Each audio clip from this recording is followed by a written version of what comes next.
নমস্কার বন্ধুরা, পরে নিয়েছি একটা সুতির শাড়ি, তার সাথে এই যে এরকম একটা ব্লাউজ। যাচ্ছি এখন পুজো বাড়ি। পিছনে রয়েছে কাকিমা, তারপরে রয়েছে রিজুর মা, আর এই যে আমার পাশে রিজু, সামনে আমার মেয়েও আছে, আর এই যে হাতে আমার মিষ্টি।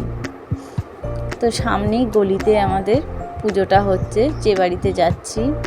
তোমাদের দাদা ভাইয়ের বন্ধু আছে, তারই বাড়িতে পুজো হচ্ছে। এই যে ওনার বউ যে বের হচ্ছিল, এই যে সামনে গেট, এটা সিঁড়ি দিয়ে উপরে যাওয়ার জন্য। আর এদিকে একটা গ্যারেজ মতন করেছে গাড়ি রাখার জন্য। এটা হচ্ছে রান্নাঘর, রান্নাঘরটা বেশ ভালোই বড় করেছে।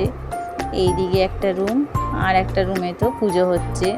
তারপরে গরমেতে ভালো লাগছিল না নিচে এত লোকজন, তার জন্য একটু ছাদে চলে এসেছিলাম। তো ছাদে এসে দেখলাম দারুণ দারুণ গাছ লাগিয়েছে দাদাটা। পেঁপে গাছ দেখেছো গাছ ছাদেতে, তার মধ্যে আবার ভুট্টা গাছ লাগিয়েছে, ভুট্টা গাছে দুটো আবার ভুট্টাও হয়েছে। আর এদিকে তো দেখো পুঁই শাক গাছ, লঙ্কা গাছ, কত রকমের গাছ লাগানো ছাদের মধ্যে। ছাদেতে বেশ এরকম সবুজ সবুজ গাছপালা থাকলে খুব ভালো লাগে, তাই না বন্ধুরা? তোমাদেরও কি ভালো লাগে এরকম গাছপালা? কমেন্টে জানিও, ঠিক আছে?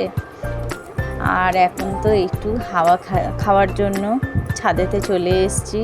এতই গরম হচ্ছিল নিচেতে। ফুলগুলো দারুণ লাগছে না বন্ধুরা? আর এখন দেখো এই যে খেতে বসে গেছি ঠাকুরের ভোগ, আলুর দম আর বাসন্তী পোলাও। আমার সামনে বসেছে রিজু, ওদিকে বসেছে আমার মেয়ে, এদিকে রিজুর মা। চারজনে আমরা এক টেবিলে বসেছি, ওদিকে কাকিমা বসেছে। তাহলে এখনের মতন টাটা।